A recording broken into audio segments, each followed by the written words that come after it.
Centre has officially revoked President's rule in Jammu and Kashmir, clearing the way for formation of a new government led by National Conference NC leader Omar Abdullah. The revocation comes after the recent assembly elections, where the NC Congress alliance, along with other parties, secured a majority. A notification issued by President Draupadi Murmu and subsequently by the Ministry of Home Affairs announced the revocation under Section 73 of the Jammu and Kashmir Reorganization Act 2019. While the exact date for the revocation is not specified, it is to take effect immediately before the appointment of the Chief Minister.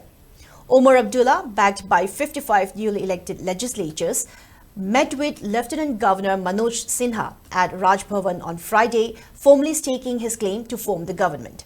Abdullah is expected to be sworn in as Chief Minister on Wednesday.